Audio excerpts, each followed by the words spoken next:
The questions of Maitreya continued. Bodhisattvas comprehend objects through these 10 aspects, through what exists relatively, through what exists in fact, through apprehending objects, through apprehended objects, through objects that are abodes, through objects that are resources, through mistaken objects, through non-mistaken objects, through afflicted objects, and through purified objects. Maitreya, the totality of all the types of divisions among afflicted or purified phenomena is that which exists relatively. This totality includes the fivefold enumeration of the aggregates, the sixfold enumeration of the internal sense spheres, the sixfold enumeration of the external sense spheres, and so forth. Maitreya, the suchness of those same afflicted and purified phenomena is that which exists in fact. Furthermore, suchness has 7 aspects. The suchness of arising is the beginninglessness and endlessness of compounded phenomena. The suchness of character is the selflessness of persons and the selflessness of phenomena in all phenomena. The suchness of cognition understands that compounded phenomena are cognition only. The suchness of abiding is what I taught as the truth of suffering. The suchness of wrong establishment is what I taught as the truth of the origin of suffering. The suchness of purification is what I taught as the truth of the cessation of suffering. And the suchness of right establishment is what I taught as the truth of the path. Maitreya, due to the suchness of arising, the suchness of abiding, and the suchness of wrong establishment, all sentient beings are similar and equal. Maitreya, due to the suchness of character and the suchness of cognition, all phenomena are similar and equal. Maitreya, due to the suchness of purification, all enlightenments, the enlightenment of Sravakas, the enlightenment of Pratyeka Buddhas, and supreme perfect enlightenment, are similar and equal. Maitreya, due to the suchness of right establishment, wisdom conjoined with samatha and vipassana, that observes all that one hears as integrated doctrine is similar and equal. Maitreya, apprehending objects are the phenomena of the 5 physical sense spheres: mind, thought, consciousness, and mental factors. Maitreya, apprehended objects are the 6 eternal sense spheres. Moreover, Maitreya, apprehending objects are also apprehended objects. Maitreya, objects that are abodes are the worldly realms, realms of sentient beings that appear in various places. These include a village, 100 villages, 1,000 of these, or 100,000 of these, a region, 100 of these, or 100,000 of these, a Jambudvipa, 100 of these, 1,000 of these, or 100,000 of these, the 4 great continents, 100 of these, 1,000 of these, or 100,000 of these, a universe of 1,000 worlds, 100 of these, 1,000 of these, or 100,000 of these, a medium-sized universe of 2,000 worlds, 100 of these, 1,000 of these, or 100,000 of these, a great universe of 3,000 worlds, 100 of these, 1,000 of these, 100,000 of these, 10 million of these, 100 times 10 million of these, 1,000 times 10 million of these, 100,000 times 10 million of these, an incalculable number of these, 100 times an incalculable number of these, 1,000 times an incalculable number of these. Excuse me. 100,000 times an incalculable number of these. Excuse me. Or a number equal to however many atomic particles there are in the dust motes in 100,000 times an incalculable number of the great trichilocosms of the immeasurable, incalculable universe of the 10 directions. Maitreya, I have taught that objects that are resources are the possessions and assets that sentient beings enjoy. Maitreya, mistaken objects are mistaken discriminations, mistaken thoughts, and mistaken views, such as conceiving the impermanent as being permanent with respect to those objects that are apprehenders, and so forth. Mistaken discriminations, mistaken thoughts, mistaken views, such as conceiving suffering as bliss, the impure as pure, or the selfless as having a self. Maitreya, know that non-mistaken objects are the opposite of those, and that they are antidotes to them. Maitreya, there are 3 kinds of afflicted objects. Afflictions that are the afflictions of the 3 realms, afflictions of actions, and afflictions of birth. Maitreya, purified objects are whatever phenomena are in harmony with enlightenment due to separating one from those 3 types of affliction. Maitreya, know that all objects are encompassed by these 10 aspects. Maitreya, bodhisattvas also comprehend objects through 5 aspects. What are these 5 aspects of objects? They are knowable things, knowable meanings, knowledge, obtaining the fruit of knowledge, and full awareness of that. Maitreya, you should view knowable things as being all objects of knowledge. This includes what is known as the aggregates, the internal sense spheres, the external sense spheres, and the like. Maitreya, knowable meanings are correctly known by way of their various aspects. They include the conventional and the ultimate, faults and good qualities, conditions, time, the characteristics of production, abiding, and disintegration, sickness, and so forth, suffering and the source of suffering, and so forth, suchness, the reality limit, the dharmadhatu, condensed discourses, extensive discourses, certain prophecies, differentiation, scriptural questions and answers, pronouncements, secrets, and scriptural teachings. Know that things concordant with these are knowable meanings. Maitreya, knowledge refers to phenomena that are in harmony with enlightenment, including both the ultimate and the conventional.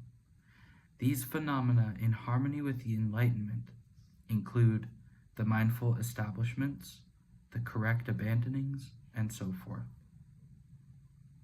Maitreya, obtaining the fruit of knowledge is disciplining desire, anger, and bewilderment. Entirely abandoning desire, anger, and bewilderment. Attaining the fruits of virtuous application, and those common and uncommon, mundane and supramundane qualities of Sravakas and Tathagatas that I have taught and that should be actualized.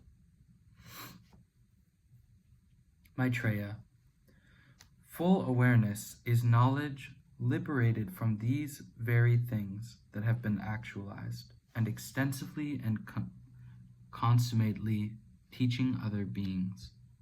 Maitreya, know that all objects are encompassed by these 5 objects.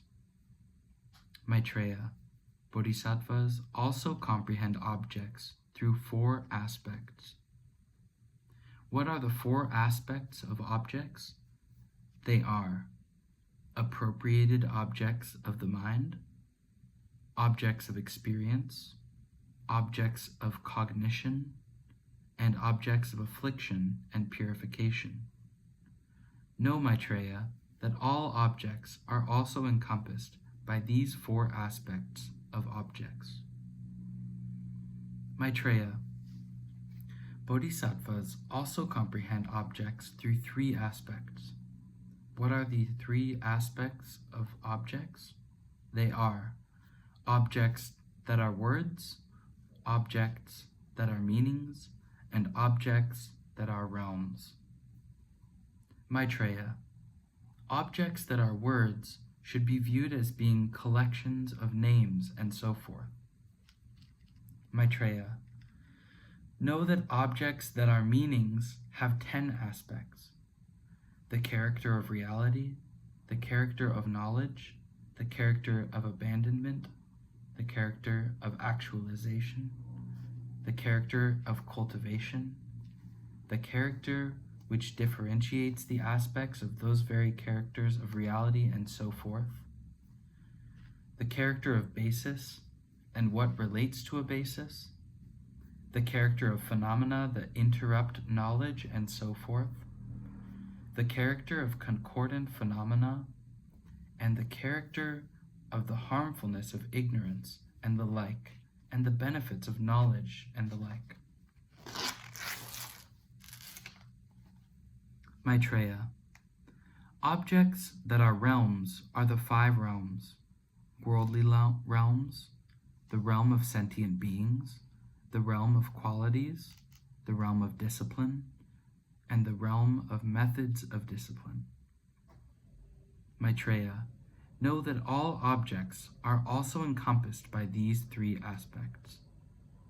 Bhagawan, what are the differences between comprehending objects through wisdom arisen through listening, comprehending objects through wisdom arisen from reflection, and Bhagawan, comprehending objects through wisdom arisen from cultivating samatha and vipassana?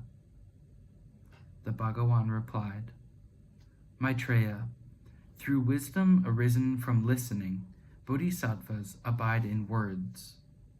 They take them literally, do not grasp their intent, and do not actualize them. They are concordant with liberation, and they comprehend objects that are not liberative. Maitreya, through wisdom arisen from reflection, they still adhere to words, but they do not take them literally. They grasp their intent and actualize them. They are very concordant with liberation, and they comprehend objects that are not liberative. Maitreya, through wisdom that arises from meditation, bodhisattvas adhere to words and do not adhere to words. They take them literally and grasp their intent. They actualize them through the images that are the focus of samadhi and accord with knowable things.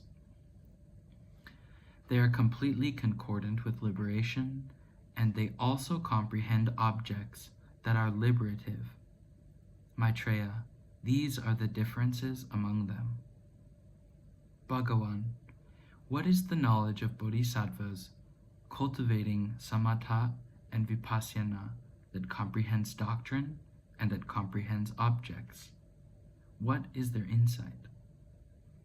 Maitreya, although I teach knowledge and insight in many ways, I will explain them concisely.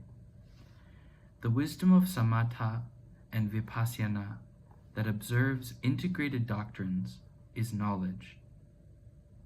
The wisdom of samatha and vipassana that observes unintegrated doctrines is insight. Bhagawan, through cultivating samatha and vipassana, how do bodhisattvas remove which signs with what kind of mental attention? Maitreya, through mental attention to suchness, they remove the signs of doctrines and the signs of objects. With respect to names, by not observing the nature of names, and also by not perceiving as real the signs of their abiding, they eliminate signs. Just as it is with respect to names, so it is also with respect to all words, letters, and meanings. Maitreya, with respect to everything up through realms, by not observing the nature of realms, and also by not perceiving as real the signs of their abiding, they eliminate signs. Bhagawan, are the signs of comprehending the object of suchness also eliminated? Maitreya, with respect to comprehending the object of suchness, since one does not observe what is without signs, what is there to eliminate? Maitreya, comprehending the object of suchness overwhelms all signs of doctrines and objects. I do not assert that it is overwhelmed by anything. Bhagawan, the Bhagawan has said, one cannot examine the signs of one's own face, for example, with a pot of filthy water, a dirty mirror, or an agitated pond. One can with their opposites. Similarly, minds that do not meditate cannot know reality just as it is, whereas those that have meditated can do so. In this context, what is mental analysis? Of what kind of suchness were you thinking? The Bhagawan replied, Maitreya, in this context, there are three kinds of mental analysis. Mental analysis arisen from listening, mental analysis arisen from reflection, and mental analysis arisen from meditation. I taught this, thinking of the suchness of cognition. Bhagawan, how many kinds of signs do you speak of for bodhisattvas who comprehend doctrines and comprehend objects, and are engaged in eliminating signs? By what are these signs eliminated? Maitreya, there are 10 kinds, and they are eliminated by emptiness. What are these 10? They are the various signs of syllables and words through which the meaning of doctrine is comprehended. These are eliminated by the emptiness of all phenomena. The signs that are a continuum of production, destruction, abiding, and transforming, through which the meaning of the suchness of abiding is comprehended, are eliminated by the emptiness of character and the emptiness of what is beginningless and endless.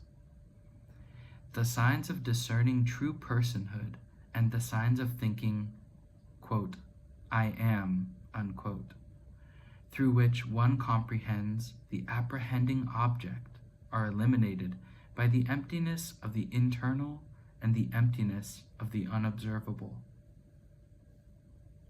The signs of discerning enjoyment through which one comprehends the apprehended object are eliminated by the emptiness of the external.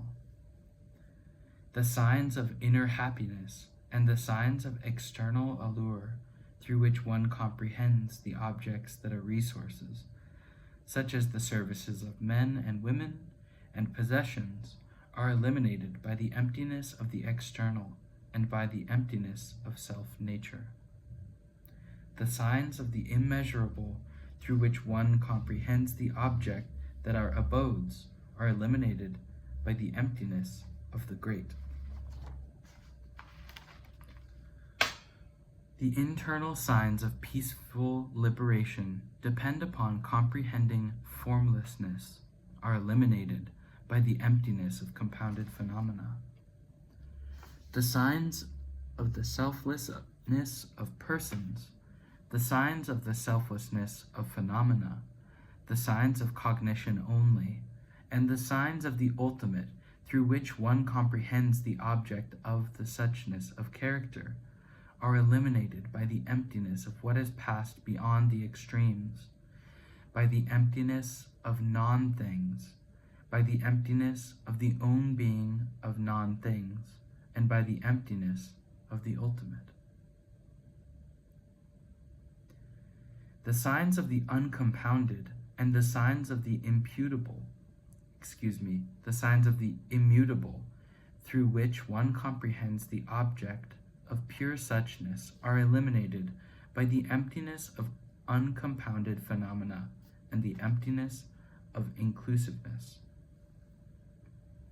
The signs of emptiness through which one takes to mind the very emptiness that is an antidote to these signs are eliminated by the emptiness of emptiness.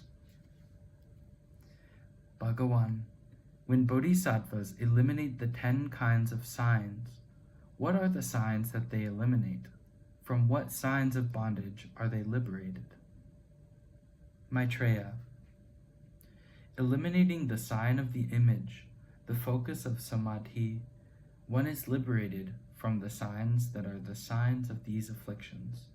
These signs are also eliminated. Maitreya, know that the emptinesses are, in actuality, antidotes to the signs. Each emptiness is also an antidote to any of the signs. Maitreya, for example, although the afflictions are not established, due to proximity or close proximity with conditions, from ignorance up to old age and death, in actuality, compounded phenomena are described as being established. You should also discern these emptinesses in just this way. Bhagawan, what do bodhisattvas realize in the Mahayana that merges the signs of unchanging emptiness without degenerating into arrogance about the character of emptiness? Then the Bhagawan replied to the bodhisattva Maitreya, "Excellent, Maitreya, you ask the Tathagata about this issue so that the bodhisattvas will not fall away from emptiness. This is very good. Why? Maitreya, bodhisattvas who do not fall away from emptiness also do not fall away from all of the Mahayana. Therefore, Maitreya, listen well, and I will concisely explain to you the character of emptiness. Maitreya, the other dependent character and the thoroughly established character are observed in all aspects to be a character free from the imputational character, which is either afflicted or purified. This character is that which has been taught in the Mahayana as the character of emptiness. Bhagawan, how many kinds of samadhis of samatha and vipassana are included in this teaching? The Bhagawan replied, know that all of the many kinds of samadhis of Sravakas, Bodhisattvas, and Tathagatas that I have taught are included. Bhagawan, from what causes do samatha and vipassana arise? Maitreya, they arise from the cause of pure moral practice, and they arise from the cause of the pure view which comes from listening and reflecting. Bhagawan, will you explain the results of these? Maitreya, pure mind is the result. Pure wisdom is the result. Moreover, Maitreya, know that all mundane and supramundane virtuous qualities of Sravakas, or of Bodhisattvas, or of Tathagatas, are the result of samatha and vipassana. Bhagawan, what are the functions of samatha and vipassana? Maitreya, they liberate from the two bonds, the bonds of signs and the bonds of errant tendencies. Bhagawan, from among the 5 kinds of obstacles spoken of by the Bhagawan, which are obstacles to samatha? Which are obstacles to vipassana? Which are obstacles to both? Maitreya, know that views that overvalue the body and resources are obstacles to samatha. Not obtaining the instructions of the Aryas in accordance with one's wishes is an obstacle to vipassana. Abiding in turmoil and being satisfied with inferior attainment are obstacles to both. Because of the first of these, one does not apply oneself. Because of the second, one does not complete the training. Bhagawan, from among the 5 obstructions, which is an obstruction to samatha? Which is an obstruction to vipassana? Which is an obstruction to both of these? Maitreya, excitement and contrition are obstructions to samatha. Lethargy, sleep, and doubt are obstructions to vipassana. Fixation on desirable experience and harmful intent are obstructions to both of these. Bhagawan, when is the path of samatha wholly purified? Maitreya, at the point when lethargy and sleep are completely conquered. Bhagawan, when is the path of vipassana wholly purified? At the point when excitement and contrition are completely conquered. Bhagawan, how many types of mental distractions do bodhisattvas engaged in samatha and vipassana discover? The Bhagawan replied, Maitreya, there are 5 types: the distraction of mental contemplation, external mental distraction, internal mental distraction, the distraction of signs, and the distraction of errant tendencies. Maitreya, if bodhisattvas forsake the mental contemplations of the Mahayana and do adopt the mental contemplations of Sravakas and Pratyeka Buddhas, this is a distraction of mental contemplation. If they let their mind scatter to the 5 external desirable qualities, or to diversions, signs, conceptuality, afflictions, secondary afflictions, and external objects of observation, this is external mental distraction.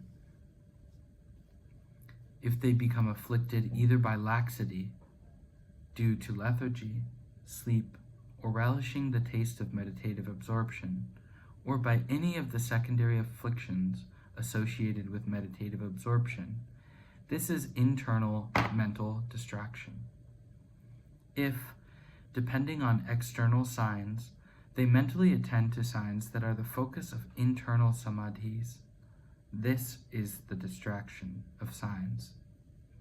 If, depending on internal mental engagement, they attribute the concept, quote, I am, unquote, to arising feelings due to collective errant tendencies, this is the distraction of errant tendencies.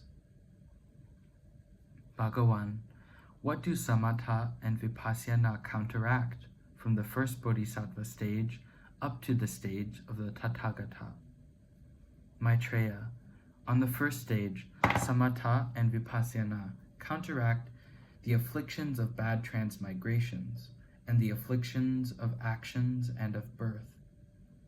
On the second stage, they counteract the arising of errors that are very subtle infractions. On the third stage, they counteract attachment to desirable experiences. On the fourth stage, they counteract craving for meditative absorption and craving for phenomena. On the fifth stage, they counteract exclusively turning away from or moving toward either samsara or nirvana. On the 6th stage, they counteract the arising of manifold signs. On the 7th stage, they counteract the arising of subtle signs. On the 8th stage, they counteract the search for signlessness and not having mastery over signs. On the 9th stage, they counteract not having mastery over teaching the doctrine in all of its aspects. On the 10th stage, they counteract not attaining perfect comprehension of the Dharmakaya. Maitreya, on the stage of the Tathagata, Samatha, and Vipassana, counteract afflictive obstructions and obstructions to omniscience that are supremely subtle. Through fully conquering those obstructions, Tathagatas obtain vision and knowledge that is unattached and unobstructed with respect to everything. They abide in the object of observation, which is the accomplishment of purpose, the very pure Dharmakaya. Bhagawan, after bodhisattvas have achieved samatha and vipassana, how do they completely and perfectly realize unsurpassed enlightenment? The Bhagawan replied, Maitreya, bodhisattvas, having obtained samatha and vipassana, begin with the 7 types of suchness, with minds absorbed in doctrines in accordance with how they have been heard and contemplated. They inwardly attend to the suchness that is apprehended, well considered, and well attained. Since they mentally attend to suchness in this way, the mind soon enters great equipoise with regard to any arising of even the most subtle signs. What need be said about the coarse signs? Maitreya, the very subtle signs are these: signs of mental appropriation, signs of experience, signs of cognition, signs of affliction and purification, internal signs, external signs, signs of both, signs involved in thinking, quote, I must work for the sake of all sentient beings, unquote, signs of knowledge, signs of suchness, the truth of suffering, the truth of the source of suffering, the truth of the cessation of suffering, and the truth of the path.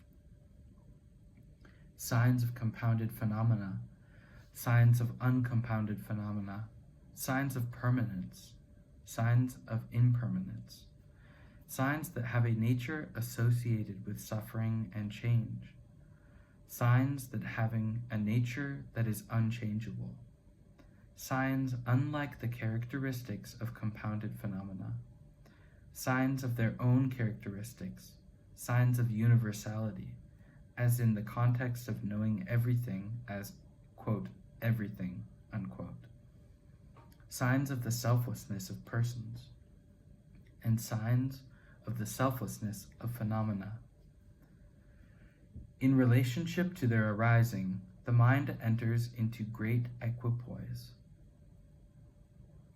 Entering into suchness in this way and abiding there often, they completely cleanse their minds of occasional obstacles, obstructions, and distractions, producing the 7 aspects of knowledge which individually realize the 7 aspects of suchness that are known by oneself individually and internally. Such is the bodhisattva path of seeing. By attaining this, bodhisattvas enter into faultless reality. They are born into the lineage of the Tathagata. They attain the first stage and also experience the benefits of that stage. Because they have previously attained samatha and vipassana, they attain the first 2 types of objects of observation: conceptual images and non-conceptual images. By attaining the path of seeing in such a way, they attain the stage of observing the limits of phenomena.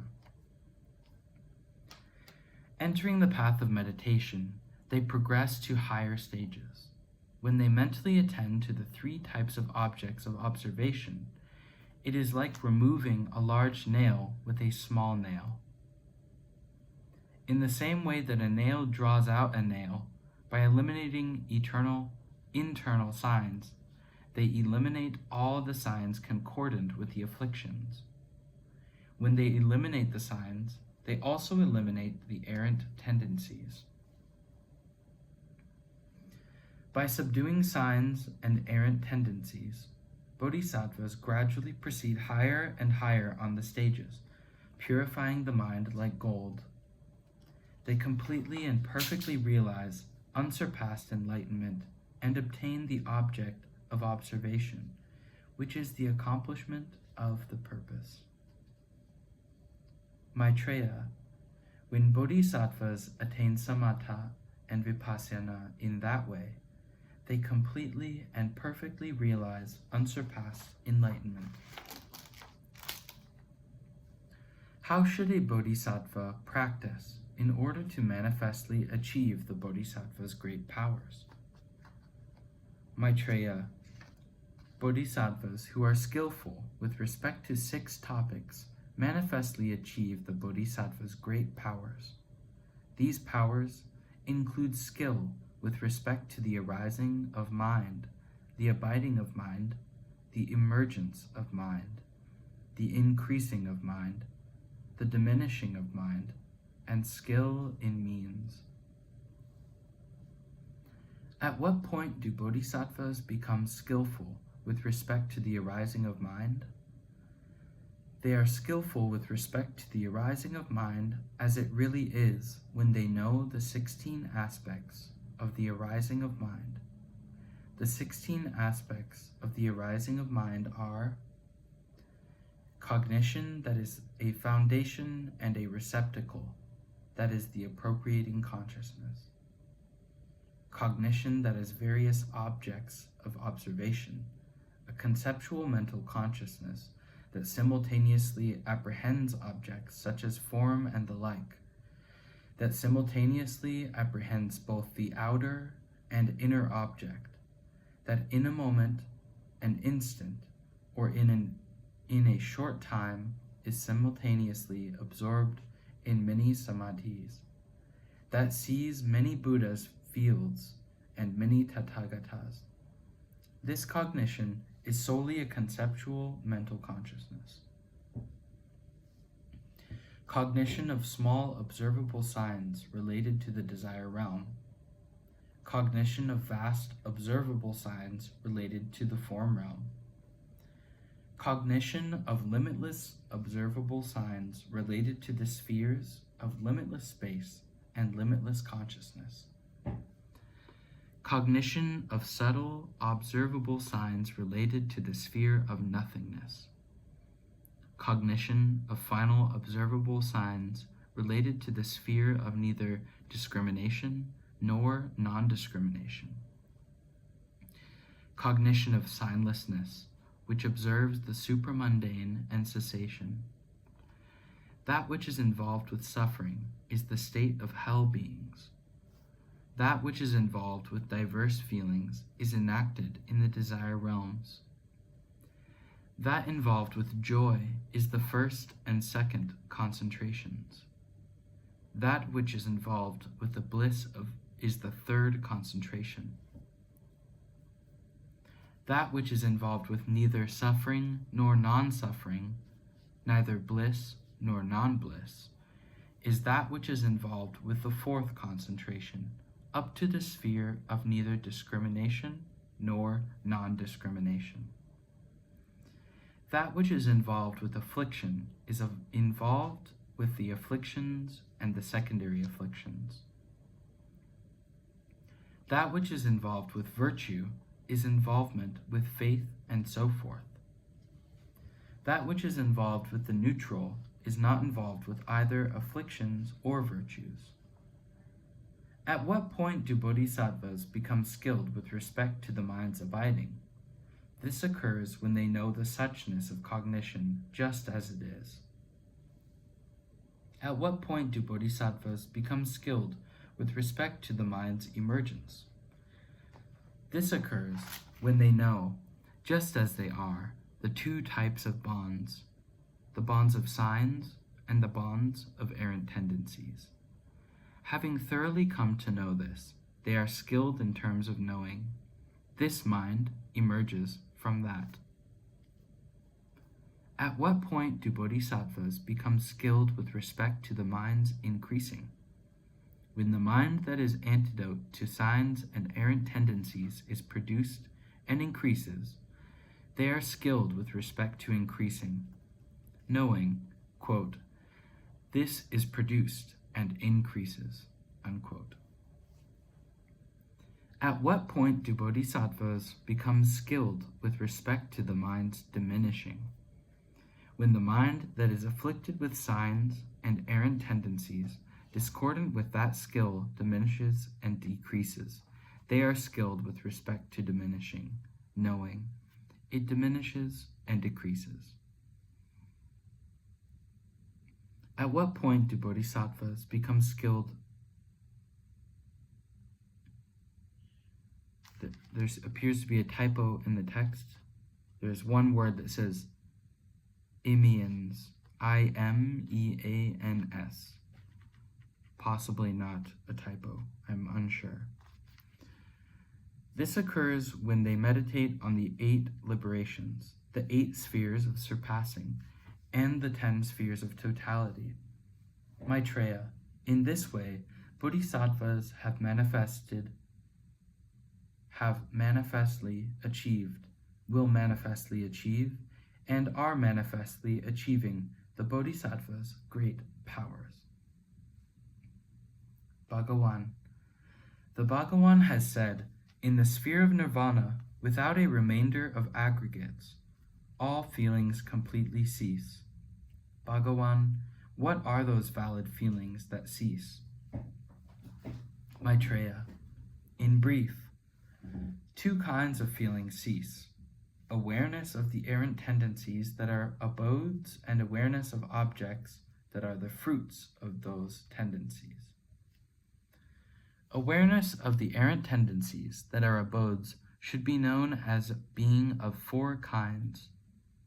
Awareness of errant tendencies of the form realm, awareness of errant tendencies of the formless realm, awareness of errant tendencies that have come to fruition, and awareness of errant tendencies that have not yet come to fruition.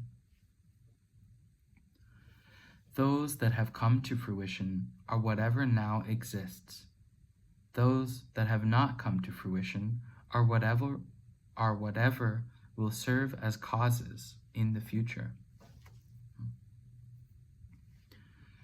Know that awareness of objects is also of 4 kinds: awareness of abodes, awareness of property, awareness of resources, and awareness of reliances. Moreover, awareness of objects occurs in the sphere of nirvana that has a remainder of the aggregates. Although this category of awareness of objects includes awareness of what has not come to fruition, that which is discordant with the experiences of feelings that arise from contact has not completely ceased. Thus, one experiences affiliated feelings. With the awareness of that which has come to fruition, the 2 kinds of feelings completely cease.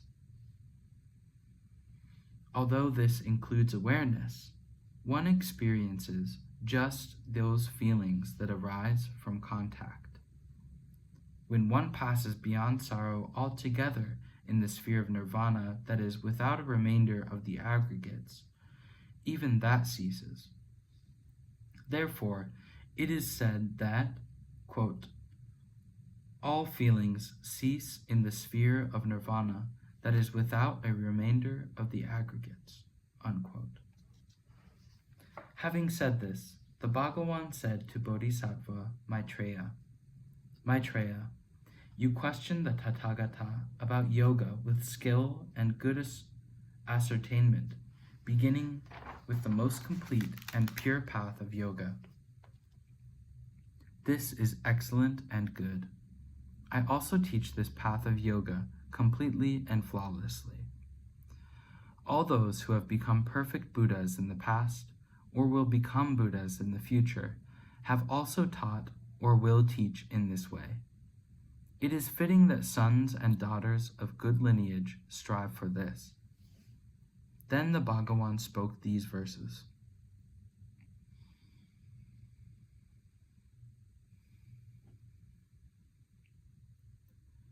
Whatever doctrines are designated and deposited are for the great purpose of diligence in yoga.